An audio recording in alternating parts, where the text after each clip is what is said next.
నమస్కారం గురుగారు. సూర్యోస్మిత. గురుగారు, తెల్లవారుజామున వచ్చే కళలు నిజమవుతాయి అంటుంటారు. అసలు కళలు ఎందుకు వస్తాయి మనకు? అంటే కళలో చనిపోయినట్టు కానీ, లేదంటే పాములు రావడం కానీ, ఏదైనా భయంకరంగా వస్తూ ఉంటాయి.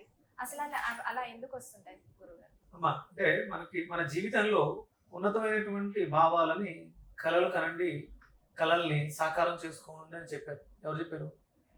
అబ్దుల్ కలాం. అబ్దుల్ కలాం. అంటే ప్రతి మనిషి జీవితంలోనూ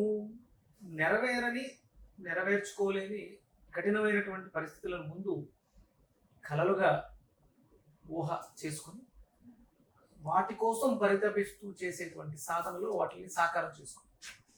ఇక్కడ మనకు ప్రధానంగా ఏమర్థమవుతుంది? కళ మంచిదే, మీ కళని సాకారం చేసుకోండి. భౌతికమైనటువంటి జగత్తులో ఈ భౌతిక దేహంతో మనం అనుకున్న దాన్ని, అంటే ఒక మంచి ఇంట్లో ఉండడం ముందు ఫస్ట్ విజువలైజ్ చేసుకోవాలి.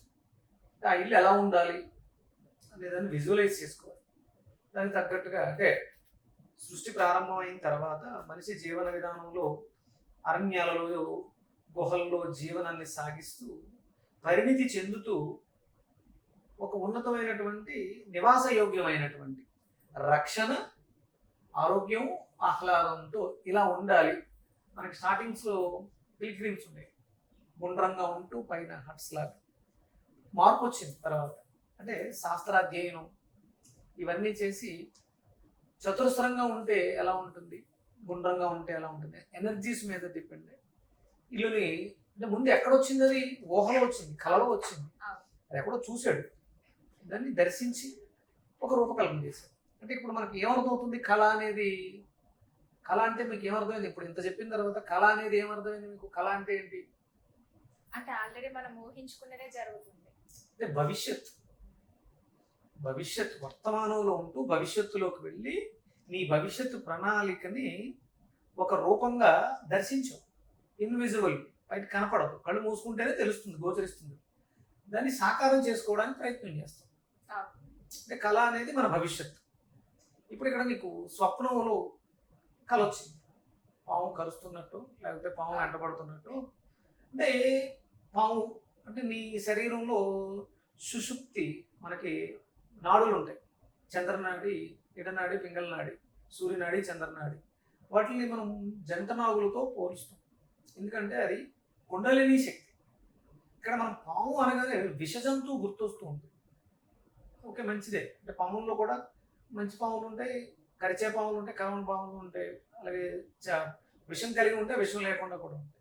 ఇక్కడ ప్రమాదము లేకపోతే పాముల తెలియకుండా సూక్ష్మంగా వస్తున్నటువంటి పరిస్థితులు ఇవన్నీ ఎక్కడ అంటే అంతకు ముందు రోజు నీ ఆలోచన, నువ్వేదో ఆలోచిస్తున్నావు, ఆ ఆలోచనకి తగ్గట్టుగా నీలో ఉన్నటువంటి కుండలిని, సర్పంతో మనం పోలుస్తాం కుండలిని.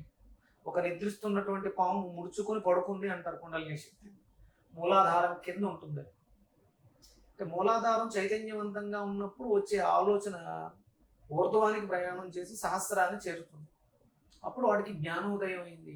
కొంతమంది దేవుళ్ళ వెనకాల పడగ విప్పినటువంటి పాము ఉంటుంది. అంటే వాళ్ళకి మూలాధారంలో ఉన్నటువంటి కుండలిని జాగృతం అయ్యింది అని తెలియజెప్పడం సింబాలిక్. ప్రమాదమా? పడగ విప్పినటువంటి పాము తల దగ్గర ఉంటే ప్రమాదమే ఒరిజినల్, కానీ అది జ్ఞానం. ఇక్కడ మనకి తెల్లవారుజామున ఎందుకు అన్నారంటే బ్రాహ్మీ ముహూర్తం 3 to 4:30 మధ్యలో వచ్చేటువంటి కళలు సాకారం చేసుకోవటానికి సాధన అంటే గుర్తుంటుంది. అర్ధరాత్రి 12 గంటలకు కూడా కళ్ళు వస్తాయి. సమయం పడుకునే ముందు ఏదైతే చూస్తామో, ఏదైతే వింటామో అవే కళలకు వస్తూ అంటే ఆలోచన నీలో వచ్చినటువంటి ఆలోచన జీవి కళ రూపంలో వ్యక్తపరిచింది. నీకు సినిమాలు చూసే అలవాటు ఎక్కువగా ఉంది, అప్పుడు ఆ సినిమాలో ఉన్నటువంటి హీరో, హీరోయిన్ కళ్ళకు వస్తూ ఉంటారు. అంటే వాళ్ళే రావక్కర్లేదు, వాళ్ళ రూపాలతో వేరే వాళ్ళు ఎవరైనా ఆ సిచ్యువేషన్స్ మనకి కళ. అందుకని పడుకునేటప్పుడు మనకి మంచి మాటలు, వేదంలో ఒక మంత్రం చెప్పుకుంటుంది, జాగ్రత్త దూరము దైతి దైవం తదు సుప్తస్య తదైవేతి దూరంగమం జ్యోతిషాం జ్యోతిరేకం తన్మే మనః శివ సంకల్పమస్తు. జాగ్రత్త దూరముదైతి దైవం. జాగ్రత్త అంటే మనం నిద్రిస్తున్నాం కదా, సుసుప్తావస్థ, జాగృతావస్థలో ఉంటాం. ఆ అవస్థలో దూరంగా ఉన్నటువంటి దూరంగమం జ్యోతి, జ్యోతులకే జ్యోతి, లోపల ఉన్నటువంటి ఆత్మ బయటకు వస్తుంది. దూరంగా ఉన్నటువంటి దైవం దగ్గరికి వెళ్ళి భవిష్యత్తుని దర్శించి వస్తుంది. రేపు జరగబోయే కార్యక్రమాలన్నీ చూసే శక్తి ఆత్మకుంది. దాన్ని pineal gland activation, third eye activation అంటారు. ఇలా నిద్రించే సమయంలో మనం చాలా జాగ్రత్తగా, అంటే నిద్రకు వెళ్తున్నాము అనగానే 7:30, 8, 9 గంటలకల్లా మనం activities, cell phone activities, movie activities అన్నింటి ఒక హాఫ్ అన్ అవర్ 1 అవర్ ముందే పక్కన పెట్టేసి ఆధ్యాత్మిక చింతనలోకి వెళ్ళిపోవాలి, ఆత్మతత్వంలోకి వెళ్ళిపోవాలి. ఇప్పుడు అంతా కూడా పడుకొని కూడా సెల్ ఫోన్ చూస్తూ నిద్ర వస్తే ఫోన్ పక్కన పెడతాం. అందుకని అందులో ఉండే నుంచి వచ్చేటువంటి నెగిటివ్ మన జీవితంలో చెడులు జరగడానికి అవకాశం ఉంది. అంటే ఏమైనా చిన్న పిల్లలు కానీ వస్తే అంటే ఏదో కీడు జరగబోతుంది అన్నట్టుగా, లేదంటే దేవుడు ఫొటోస్ కానీ అలా వచ్చినప్పుడు ఏదైనా మంచి జరగబోతుంది అన్నట్టుగా అదే చెప్పాను కదా, మీరు ఏ స్థితిలో అయితే పడుకుంటారో రెగ్యులర్గా అదే అలవాటు అయింది అనుకోండి, చెడు చూసి పడుకోవడం అలవాటు అయింది అనుకోండి, మీ జీవితంలో జరిగేదంతా చెడే ఉంటుంది. ఎందుకంటే మీరు దాన్ని కోరుకుంటున్నారు. లా ఆఫ్ అట్రాక్షన్, ఆకర్షణ సిద్ధాంతం. అందుకని పడుకునేటప్పుడు దైవనామస్మరణ చేస్తారు కంపల్సరీ. కనీసం ఒక 15-20 నిమిషాలన్నా దైవనామస్మరణ చేసి పడుకుంటే మీకు ఎలాంటి పీడలు కలలు రావు. పీడలు రావు, కలలు రావు. కలలో జరిగినటువంటి పీడ భవిష్యత్తులో నీకు జరిగే అవకాశం ఉంటుంది. ఆఫీస్కి వెళ్తే ఆఫీస్లో బాస్ తిట్టడం, లేకపోతే ఇలా యాంకరింగ్ వచ్చినప్పుడు కెమెరామెన్ తిట్టడం, డైరెక్టర్లు తిట్టడం, ప్రోగ్రామ్ ప్రొడ్యూసర్లతో మాట అనపడడం, ఇలాంటివన్నీ ఫేస్ చేస్తుంటాం. అందుకని పడుకునేది చాలా చాలా ఆ గది కానీ అట్మాస్ఫియర్ కానీ ఇవన్నీ కూడా దైవీకంగా ఉండాలి. ఒక అద్భుతమైనటువంటి సువాసన భరితంగా ఉండాలి. అప్పుడు మంచి నిద్ర, గాఢమైన నిద్ర నీ భవిష్యత్తు పునాదిస్తుంది. నిద్ర ఎక్కడ ఉందమ్మా? అన్ని కలత నిద్రలే, వచ్చేవన్నీ చెడ్డకల్లే, జీవితంలో జరిగేవన్నీ చెడులే. వార్తల్లో చూస్తున్నాము, అదే మన జీవితంలో జరుగుతుంది. అంటే న్యూస్, నైట్ పడుకునేటప్పుడు న్యూసెన్స్ ఉన్నటువంటి న్యూస్ చూడటం, న్యూసెన్స్ మాట్లాడటం, ఇలాంటివి చేయకుండా ఆధ్యాత్మిక చింతనతో ఓం నమ శివాయ, శివాయ నమ, శివ సంకల్ప మంత్రాలను కొడితే యూట్యూబ్లో వస్తుంది.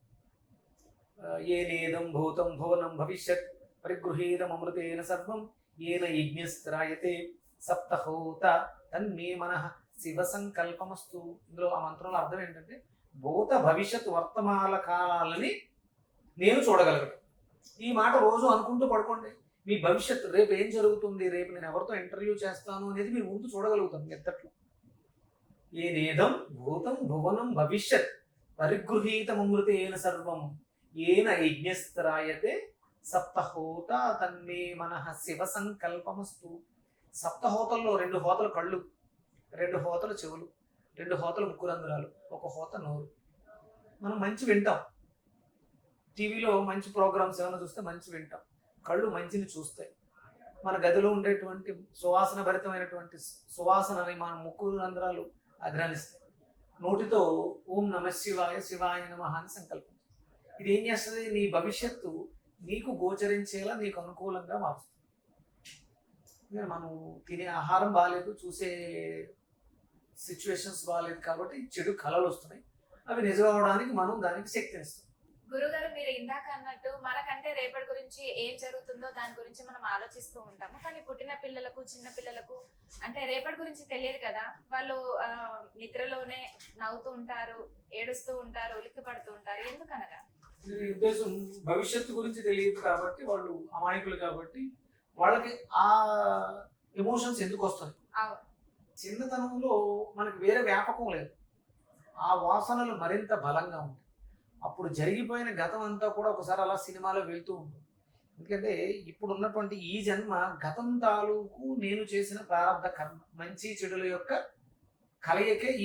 ఇప్పుడు ఈ పరిస్థితిలో నేను ఆరోగ్యంగా ఉన్నాను, నాకు కాళ్ళు చేతులు బాగున్నాయి, ఆలోచించే జ్ఞానం ఇచ్చారు, కొద్దో గొప్ప వీడియో చేస్తే వ్యూవర్స్ని పెంచుకునేటువంటి గ్లామర్ ఇచ్చాడు, మంచి హెయిర్ స్టైల్ ఇచ్చాడు, మంచి వాక్ ఇచ్చాడు, మంచి జ్ఞానం ఇచ్చాడు. ఇది ఎప్పుడుది? పూర్వం ఇంతకు ముందు జన్మలో నేను చేసినటువంటి సాధన కదా. ఇప్పుడు నన్ను ఇంతమంది చూస్తున్నారు కదా, నా మాట వాళ్ళకి నచ్చుతుంది కదా, నేను ఏదో చెప్పగలుగుతున్నాను కదా. అంటే ఇది గతం తాలూకు జ్ఞాపకం ఇప్పుడు ఇక్కడ ఎలా వ్యక్తం అవుతుంది. చిన్నపిల్లలకి అది వాళ్ళకి ఏమి నిష్కల్మషంగా ఉంటారు, వాళ్ళకి పడుకునే ఉంటారు. మూలాధారంలో ఉన్నటువంటి కుండల్ని సమానంగా ప్రవహిస్తుంటుంది. ఇప్పుడు మనం ఎక్కువ నిలబడే ఉంటాం, అందుకని జ్ఞానం పైకి రావడానికి సమయం పడుతుంది. వాళ్ళు అక్కడ నుంచి నిలబడటం నడవటం నేర్చుకుంటూ ఉన్నప్పుడు శక్తి కిందకు వెళ్తూ ఉంటుంది. ఇక్కడ దాకా ఉంటుంది. ఇప్పుడు వాళ్ళ తల వెనుక ఒకవేళ ఏదైనా విషసర్పం వచ్చినా వాళ్ళ తల వెనుక పడగ విప్పి పడుకుంటుంది, వాళ్ళని కాటేది. అదే మనల్ని అయితే కాటేస్తుంది. దానికి తెలుసు మన ఒంట్లోంచి వచ్చే స్మెల్ వీడు చంపేస్తాడు, వీడి వల్ల ప్రమాదాలు మనల్ని చంపేస్తాడు. చిన్నపిల్లలు నిష్కల్మషం ఉంటుంది కాబట్టి వాళ్ళు ఎప్పుడు నవ్వుతూ ఉంటారు. వాళ్ళకి చిన్న చిన్న ఆబ్జెక్ట్స్ నెగిటివ్ ఏమైనా కనపడిన వెంటనే భయపడిపోయి ఏడ్చేస్తూ ఉంటారు, అందులోనే ఏడుస్తూ ఉంటారు, నిదట్లోనే నవ్వుతూ ఉంటారు, ఒకేసారి అలాగే ఎక్కెక్కి ఏడ్చేస్తుంటారు. అంటే ఇంతకు ముందు తాలూకు బంధాలు తెగిపోయి వచ్చాడు కదా, అవి గుర్తొస్తూ ఉంటాయి. అందుకని ఆ భయంతో బాధతో ఏడుస్తూ ఉంటారు. సడన్గా ఒక్కొక్కసారి ఉలిక్కి పడతారు. ఇవన్నీ గతం తాలూకు జ్ఞాపకాలు, భవిష్యత్తు భయానకంగా కనిపిస్తూ ఉంటాయి. ఇది కళల రూపంలో మనకు వచ్చేటువంటి సంకేతాలు. అందుకని మంచి కళలు కనాలి. మంచి కళలు కనాలి అంటే ఏం చేయాలి? పడుకునే ముందు కొంచెం మంచి తినాలి. ముందు మంచి ఆహారం తింటే మంచి నిద్ర వస్తుంది. మంచి నిద్ర వస్తే మంచి కళలు వస్తాయి. మంచి కళలు వస్తే ఆ కళల్ని మంచిగా సాకారం చేసుకో. ఇప్పుడు ఉన్నటువంటి యువతకి, మీలాంటి పిల్లలకి చాలా అవసరం ఏంటంటే మంచి తిండి, చెత్త తిండి కాదు. మంచి తిండి తినండి, మంచిగా నిద్రపోండి, మంచిగా కళలు కనండి, మీ జీవితాలని మంచిగా సాకారం చేసుకోండి. ఓకే గురుగారు, తప్పకుండా చక్కటి వివరణ అందించారు. ధన్యవాదాలు.